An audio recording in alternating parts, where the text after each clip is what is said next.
मांगी थी कि मैंने तुझे पढ़ाया है तो मुझे 14 करोड़ जो तूने विद्याध्ययन करी है उसकी शिक्षा हेतु 14 करोड़ सोने की मुद्रा मुझे ला कर दे। और कौत्स ऋषि की आंख में जल था, राजा रघु के पास चले गए थे। वो रघु जिनका आज तक नियम लिया जाता है कि रघुकुल रीत सदा चली आई, प्राण जाए पर वचन।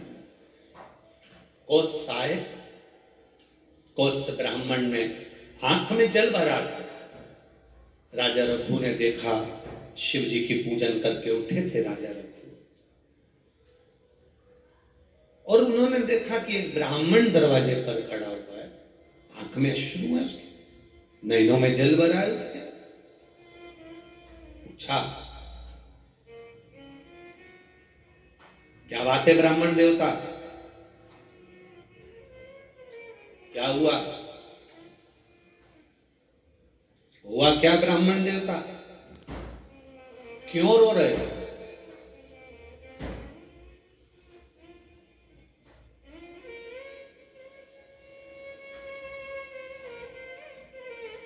ब्राह्मण कौत्स के मुख से निकल गया, महाराज 14 करोड़ सोने की मुद्रा मुझे चाहिए।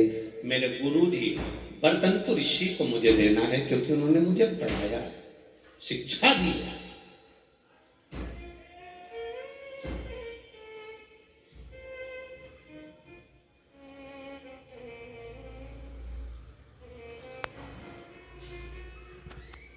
चौदह करोड़ कैसे दूंगा मैं आपको?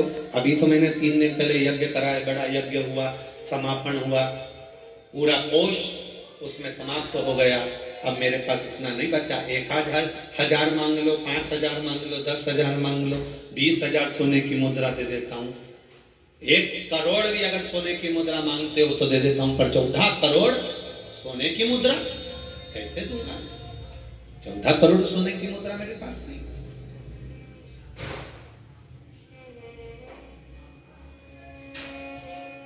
हाथ जोड़कर ब्राह्मण खड़ा और कहता है कि 14 करोड़ ही चाहिए महाराज।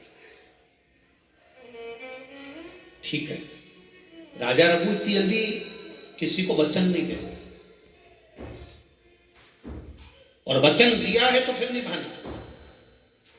राजा रघु ने अपनी धर्म पत्नी की ओर देखा, और धर्म पत्नी ने देखा कि ब्राह्मण का बालक है, आंख में आंसू भरा है, इसको रोता हुआ नहीं देख सकते, दे दो। पत्नी से कहा, 14 करोड़ स्वर्ण मुद्रा नहीं है राजकोष में। आपने देवादिदेव महादेव की पूजन करी है ना, शंकर का जो भक्त होता है ना, वो अड़भंगा होता है, अड़भंगा।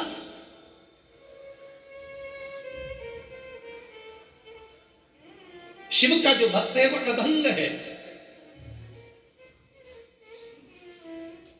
थोड़ा बहुत नहीं देता वो। इस व्यासपीठ ने देखा है कई कथाओं में लोग शंकर जी के मंदिर में जाकर कहते हैं, इतने साल हो गए भगवान संतान दे देना। भगवान जब भी देता है 1 की जगह 2 दे देता है। इस व्यासपीठ एक पत्र आया, इसमें भी लिखा उन्होंने, देखो कि कोई बल प्रदान करे, हिम्मत प्रदान करे। कई धर्म पत्नियां पति को बल नहीं देती, बल्कि उनका बल, तुमसे कुछ नहीं बन सकता, तुम ये कार्य नहीं कर सकते, तुम ये नहीं कर सकते, तुम वो नहीं कर सकते, उसको बल विहीन कर दे। धर्म पत्नी पति को बल प्रदान करे। पहले एक नियम चलता था राजघरानों में, पति अगर युद्ध करने के लिए जाता था तो धर्म पत्नी तिलक लगाती थी, और तलवार का तिलक लगाकर पति के हाथ में देती थी कि जाओ और जीत कर आओ, जाओ और जीत कर आओ, विजय प्राप्त कर आओ। धर्म पत्नी पति को बल प्रदान करती थी कि घबराना नहीं है, डरना नहीं है।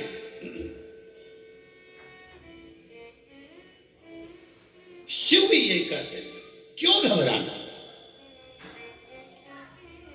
विपदा की जब घड़ी आ जाए, विपदा का जब समय आ जाए, विपदा तुम्हारे सामने हो तो घबराना नहीं है,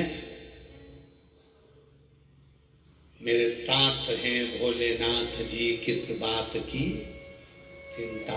क्या चिंता करना? रघु राजा रघु से उनकी धर्म पत्नी कर रही है। शिव जी की पूजन कर कर आए हो, शंकर जी का अनुष्ठान कर कर आए हो, शंकर की आराधना कर कर आए हो। आपसे अगर कोई कहे तो तुम कह सकते हो शिव महापुराण की कथा सुनकर आए हो। किस बात का डर, किस बात का घबराना? महादेव पर विश्वास है, टूट पड़ो।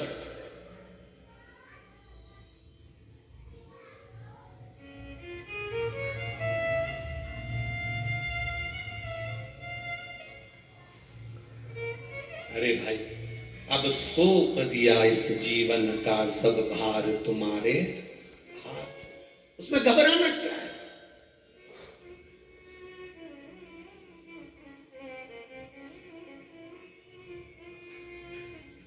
हम क्यों घबरा? और वचन दे दिया ब्राह्मण देवता, कल शाम के समय प्रदोष काल में आना, मैं आपको 14 करोड़ स्वर्ण की मुद्रा दे दूंगा।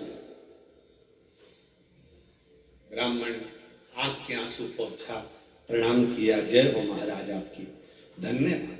14 करोड़ सोने की मुद्रा आप दे रहे हैं, धन्यवाद, साधुवाद है आपको, बहुत बहुत साधुवाद है आपको। जय जयकार करता हुआ ब्राह्मण चले गया। चिंता में पड़ गए राजा रघु, 14 करोड़ सोने की मुद्रा कहां से लाऊंगा?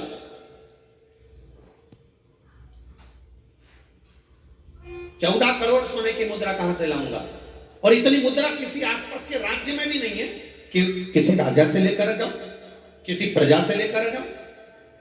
किस राजघराने में जाकर मैं 14 करोड़ सोने की मुद्रा लाऊंगा? धर्मपत्नी ने कहा, जरूरी है कि आसपास के राज्य में आक्रमण करोगे और सोने की मुद्रा लाओगे? अगर लाना है तो 14 करोड़ सोने की मुद्रा इंद्र के पास मिलेगी। अभी तक नीचे आक्रमण करा था, अब की बार ऊपर आक्रमण करना है। घबराना नहीं है। इंद्र, अरे राजा रघु कह रहे अपनी धर्मपत्नी से, इंद्र, हाँ तो क्या हुआ? शिव का नाम लो, हर हर महादेव का एक नारा लगाकर टूट पड़ो। और राजा रघु ने तुरंत इंद्र के ऊपर आक्रमण करने की तैयारी कर ली। सेना तैयार, तब तैयार, बल तैयार। पत्नी के कहने पर आज राजा रघु देवाधिदेव महादेव की आराधना कर कर जाने लगे। जैसे ही जाने लगे, जाते जाते राजा रघु बस आगे बढ़े ही थे, और बढ़ते ही धर्म पत्नी ने राजा रघु के हाथ में एक शमी का पत्र दे दिया, एक शमी का पुष्प जिसका कलर नीला था, गुलाबी था, वो पुष्प शमी का राजा रघु के हाथ में दिया। रघु ने वो पुष्प देवाधिदेव महादेव को समर्पित किया और इंद्र के लिए जाने की तैयारी करी। इतनी देर में तो इंद्र के पास पहुंचे ही नहीं, इंद्र स्वयं राजा रघु के पास आकर खड़ा हो गया। स्वयं इंद्र आ गया, राजा रघु स्वयं राजा रघु के स्वयं इंद्र पधारे, स्वयं इंद्र राजा रघु के पास। रघु, आप कौन? इंद्र। मैं तो आप ही के पास आ रहा था, आप ही के पास पहुंच रहा था। कैसे आना हुआ? इंद्र ने कहा, तू आक्रमण मत कर, तुझे 14 करोड़ सोने की मुद्रा चाहिए ना? चिंता का विषय नहीं है, चिंता का विषय, चिंता का विषय।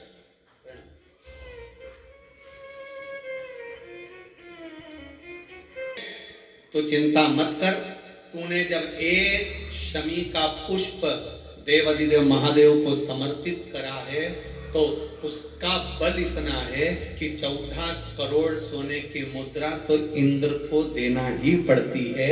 एक पुष्प यदि देवाधिदेव महादेव को शमी का भूल से भी चढ़ जाता है तो उसका जो लाभ है, उसका जो फल है, उसका जो आनंद है, उसका जो एक आशीर्वाद है, वो 14 करोड़ स्वर्ण मुद्रा के बराबर होता है।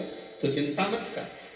भगवान इंद्र ने उसी समय कुबेर को बुलाया, शमी के वृक्ष पर उसको बिठाया और बिठाकर शमी के वृक्ष से 14 करोड़ शमी के वृक्ष से स्वर्ण मुद्राएं प्रदान करवाई।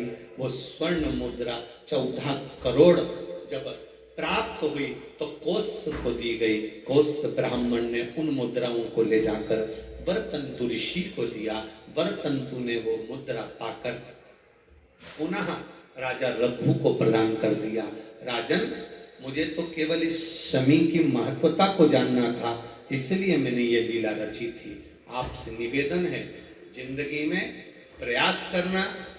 जब जब कहीं ऐसा तुम्हें महसूस होने लगे, जब जब तुम्हें ऐसा लगने लगे, ऐसा लगे आपको कि जीवन में संपदा की, वैभव की थोड़ी सी कमी सी लगने लगे, तब प्रयास करना। प्रयास, तब प्रयास करिए कि कहीं नहीं जाना।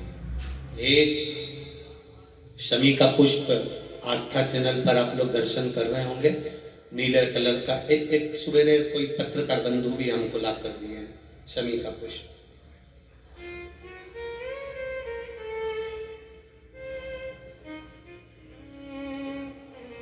टीवी पर आपको आस्था वाले दिखा रहे होंगे, उसको अच्छे से देख लेना। ये तो हमारे हाथ में कोई एक पत्रकार बंधु ने ला कर दिया था शमी का पुष्प। ये करना,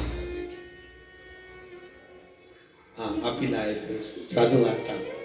तो ये शमी का पुष्प भूल से अगस्त से मार्च अप्रैल तक शमी का फूल आता है।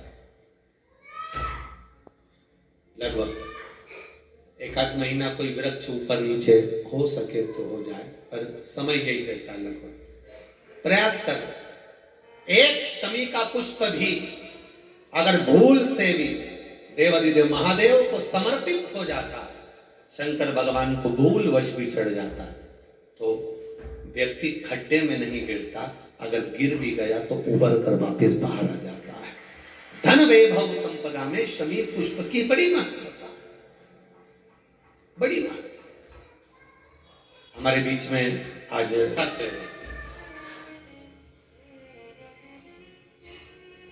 एक शमी का पत्ता, एक शमी का पुष्प, एक शमी का पत्ता, एक शमी का पुष्प हमारे जीवन में फल की अनुभूति करा देता। कौस ऋषि ने वर्तंतु, कौस ब्राह्मण ने वर्तंतु से कहा, गुरुदेव मैंने आपको ये 14 करोड़ स्वर्ण मुद्राएं प्रदान कर दी है, मैंने आपको ये 14 करोड़ सोने की मुद्राएं दे दी है गुरुवर। अब आपको गुरु दक्षिणा में कुछ देना तो नहीं रह गया। गुरु जी ने कहा, नहीं कौस, तुमने इस शमी वृक्ष की महत्वता को आनंदित कर दिया और राजा रघु ने इस शमी वृक्ष की मूलता को दर्शा दिया, इसलिए संपूर्ण विश्व में फिर स्मरण रहे। कई लोग शमी को खेजड़ी कहते हैं, बिल्कुल सही नाम है। राजस्थान में इसको खेजड़ी कहते हैं, कांटे वाला पौधा होता है, ऊंट भी इसको खाता है और ये कांटेदार पौधा है, पर ये शिव को प्रिय है, शनि को प्रिय है, गणेश जी को प्रिय। आप दिल से समर्पित करो, दिल से उसका स्मरण। बस शमी की जो पत्ती होती है,